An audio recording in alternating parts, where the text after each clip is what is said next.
Haleluya. Selamat pagi saudara-saudara sidang jemaat GPD Budi Mulia yang diberkati Tuhan. Pagi hari ini sebelum kita melangkah lebih jauh lagi di hari yang baru, kita mau datang dalam doa pagi dan mari kita berdoa sebelum kita membaca firman Allah. Bapa di sorga, kami bersyukur Bapa untuk pagi hari ini, karena kami boleh bangun lagi dengan tubuh yang sehat, kami boleh menghirup udara yang segar di hari yang baru ini. Kami yakin dan kami percaya ini semua hanya karena kemurahan Tuhan. Kebaikan Tuhanlah yang telah memungkinkan kami ada sebagaimana kami ada pagi hari ini. Sebelum kami melangkah di hari yang baru ini Tuhan, kami rindu untuk mendengarkan firman Allah. Dan biarlah firman Tuhan ini boleh menjadi kekuatan bagi kami dan boleh menjadi pedoman bagi kami dalam sepanjang hari ini Bapa. Dalam nama Yesus kami berdoa dan mengucap syukur. Haleluya. Amin. Puji Tuhan. Saudara-saudara yang dikasihi Tuhan, mari kita membuka firman Allah pada pagi hari ini. Firman Allah pada pagi hari ini saya ambil dari kitab 1 Petrus ya. 1 Petrus pasalnya yang kelima, kita akan membaca ayat 8 dan ayat 9. 1 Petrus 5 ayat 8 dan ayat 9. Sadarlah dan berjaga-jagalah, lawan musuh iblis berjalan keliling sama seperti singa yang mengaum-ngaum dan mencari orang yang dapat ditelannya. Lawanlah dia dengan iman yang teguh, sebab kamu tahu bahwa semua saudaramu di seluruh dunia menanggung penderitaan yang sama. Sekali lagi ayat 9, lawanlah dia dengan iman yang teguh, sebab kamu tahu bahwa semua saudaramu di seluruh dunia menanggung penderitaan yang sama. Menjadi pokok bahasan kita pagi hari ini saya ambil ayatnya yang ke-9. Judulnya beranilah melawan si iblis.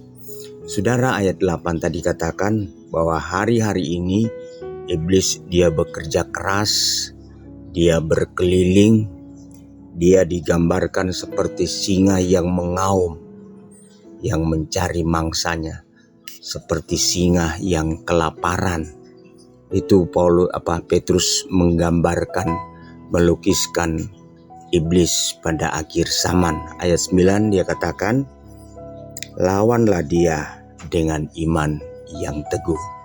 Saudara, mungkin secara manusia saya percaya siapapun dia yang namanya iblis, setan, kebanyakan orang itu takut ya, melawan iblis, melawan setan ya.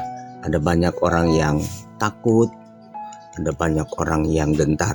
Baru mendengar saja mereka sudah ketakutan ya. Baru mendengar saja mereka sudah ketakutan. Dan memang saudara, kalau kita melihat ya sejarah iblis ya, usianya itu sudah jutaan tahun ya. Dibanding dengan kita, siapakah kita? Tetapi saudara, firman Allah katakan akhir zaman kita harus lawan. Kalau kita tidak melawan berarti kita akan menjadi korban. Kalau kita tidak melawan berarti kita akan menjadi mangsanya. Kalau kita tidak melawan berarti kita akan tunduk kepadanya. Kalau kita tidak melawan maka kita akan binasa. Tetapi kalau kita melawan, memang saudara dilematis ya. Kalau kita tidak melawan, kita akan kalah, kita akan menjadi mangsanya. Tapi kalau kita melawan, siapakah kita ini? Nah, tetapi saudara-saudara, firman Allah memberikan jaminan kepada orang yang percaya ya. Firman Allah memberikan jaminan kepada orang yang percaya. Tentu kita melawan iblis bukan dengan kekuatan kita, bukan dengan kemampuan kita, bukan dengan hikmat kita, bukan dengan saudara-saudara kemanusiaan kita yang serba terbatas. Tetapi kita sebagai orang-orang percaya kita telah dilengkapi ya dengan perlengkapan senjata Allah. Nah, pada pagi hari ini kita akan melihat saudara-saudara. Sebelum kita bicara lebih jauh, kalau kita melihat dalam Kisah Rasul pasalnya yang ke-1, ayatnya yang ke-8, ayat ini tidak asing lagi bagi kita, sudah sering kali kita baca, sering kali kita dengar. Tapi pagi hari ini mari kita kembali membaca Kisah 1 ayat 8. Tetapi kamu akan menerima kuasa kalau Roh Kudus turun ke atas kamu, dan kamu akan menjadi saksi di Yerusalem dan di seluruh Yudea dan Samaria dan sampai ke ujung bumi. Bagian pertama firman Allah katakan, tetapi kamu akan menerima kuasa kalau Roh Kudus turun atas kamu. Nah saudara, berarti kita melawan iblis bukan dengan kekuatan kita, bukan dengan hikmat kita, tetapi dengan kuasa yang Tuhan berikan kepada kita. Saya percaya kita setiap orang yang percaya kepada Tuhan, orang yang percaya kepada Yesus, kita semua memiliki kuasa. Kita telah diberi kuasa ya lewat Roh Kudus. Kita telah diberi kuasa lewat Roh Kudus. Kita baca lagi di dalam Efesus pasalnya yang pertama, Efesus 1 ayatnya yang ke-19. Ayat ini sangat bagus sekali. Efesus 1 ayat 19. Dan betapa hebat kuasanya bagi kita yang percaya sesuai dengan kekuatan kuasanya. Betapa hebat kuasanya bagi kita yang percaya. Saya percaya setiap orang yang sudah percaya kepada Yesus, maka dia memiliki kuasa. Dan kuasa Tuhan itu sangat hebat. Kuasanya sangat hebat bagi kita yang percaya. Nah terkadang saudara-saudara, ketakutan kita terhadap iblis karena ketidakpercayaan kita, keraguan kita, kebimbangan kita. Perasaan-perasaan kita lah yang seringkali kita tonjolkan ketika kita melawan iblis. Kendati kita telah diberi kuasa, dan betapa hebat kuasa yang Tuhan berikan kepada kita. Nah, saudara-saudara, itulah kita harus berani melawan iblis. Karena kita bukan melawan dengan kekuatan kita, bukan dengan kemampuan kita, bukan dengan hikmat kita, tetapi dengan kuasa yang dari Tuhan. Yang kedua, saudara-saudara, saya mau beri pada pagi hari ini, kita melawan iblis dengan firman Allah. Melawan iblis dengan firman Allah. Saudara, Yesus pun sudah saudara dicobai. Selesai dia berpuasa 40 hari 40 malam, maka Yesus dicoba kalau kita baca dalam Matius pasal 4. Matius pasalnya yang keempat ayat 3 mulai. Lalu datanglah si pencoba itu dan berkata kepadanya, jika engkau anak Allah, perintahkanlah supaya batu-batu ini menjadi roti. Tetapi Yesus menjawab, ada tertulis manusia hidup bukan dari roti saja, tetapi dari setiap firman yang keluar dari mulut Allah. Selanjutnya saudara-saudara, sampai 3 kali iblis mencoba Yesus. Pertama, dia minta supaya kalau engkau anak Allah, jadikanlah batu-batu itu menjadi roti. Tapi Yesus melawan dia dengan apa? Dengan firman Allah ya. Dalam ayat 4 tadi dia melawan dengan firman Allah. Ayat 7 kembali lagi iblis mencobai, kalau engkau Allah, kalau engkau anak Allah, jatuhkanlah dirimu dari atas bubungan bait Allah. Tapi Yesus pun menjawab dan melawan iblis itu dengan firman Allah. Ayat 7. Ayat 10 kembali lagi saudara-saudara. Iblis membawa Yesus ke satu gunung yang tinggi, kemudian dia suruh memandang sekeliling segala kerajaan dan kemuliaan dunia. Iblis katakan, kalau engkau mau menyembah aku, maka aku akan berikan seluruh kekayaan, seluruh kerajaan dunia ini kepadamu. Yesus pun melawan dia dengan firman Allah dalam ayat yang ke-10. Jadi kita melawan iblis dengan firman Allah. Jadi pengetahuan firman Allah itu sangat penting sekali bagi kita orang percaya. Dengan apa kita bisa melawan iblis? Ya, kalau kita tidak memiliki firman.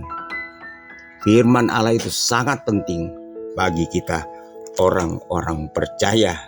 Dalam Roma pasal 1 ayatnya yang ke-16 dan ayatnya yang ke-17, Roma pasal 1, sebab aku mempunyai keyakinan yang kokoh dalam Injil, karena Injil adalah kekuatan Allah yang menyelamatkan setiap orang yang percaya, terutama orang Yahudi tetapi juga orang Yunani. Sebab di dalamnya nyata kebenaran Allah yang bertolak dari iman dan memimpin kepada iman, seperti ada tertulis, orang benar akan hidup oleh iman. Firman Allah adalah kekuatan Allah. Firman Allah adalah senjata kita kalau kita melawan iblis. Kita tidak akan bisa melawan iblis dengan hikmat kita, dengan pengetahuan kita, dengan cara kita, tapi firman. Sebab itu firman itu penting sekali bagi kita orang percaya, saudara-saudara.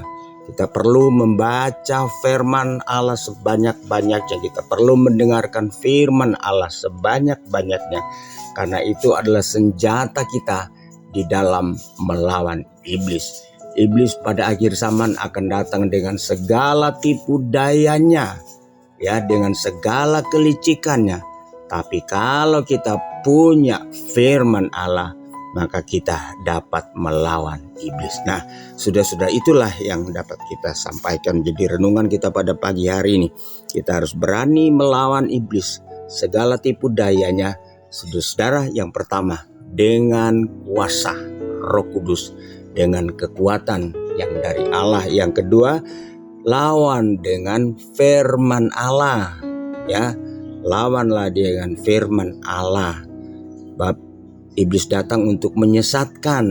Tapi kalau kita punya firman Allah, kita punya pengetahuan firman Allah yang memadai, yang cukup, maka iblis tidak akan gampang menyesatkan kita. Puji Tuhan. Tuhan Yesus kiranya memberkati kita semua sepanjang hari ini. Carilah, milikilah kuasa dari Tuhan, yaitu Roh Kudus dan firman Allah sebanyak-banyaknya, karena itu adalah senjata yang dapat kita gunakan untuk melawan si iblis, si jahat itu. Terima kasih Tuhan. Kita berdoa. Bapa di sorga, terima kasih untuk firman-Mu pagi hari ini. Kami percaya Tuhan, dengan kekuatan kemampuan kami tidak mampu bertahan melawan iblis dengan segala tipu dayanya. Tetapi kalau kami memiliki kuasa dari Tuhan, yaitu Roh Kudus, dan kami memiliki firman Allah, itu adalah senjata yang ampuh bagi kami untuk kami bisa melawan segala tipu muslihat iblis pada akhir zaman. Terima kasih Tuhan, berkati semua kami sepanjang hari ini dalam berusaha, dalam bekerja, dengan berbagai-bagai usaha kami Tuhan. Engkau memberkati, Engkau menyertai dan menolong semua. Terima kasih Tuhan, Kau terus berkati bangsa dan negara kami, berkati pemimpin-pemimpin kami, dan pulihkan bangsa kami, selamatkan bangsa kami Bapa. Terima kasih Tuhan, inilah yang menjadi doa dan syukur kami di pagi hari ini. Kami melangkah dalam nama Tuhan Yesus Kristus. Haleluya. Amin.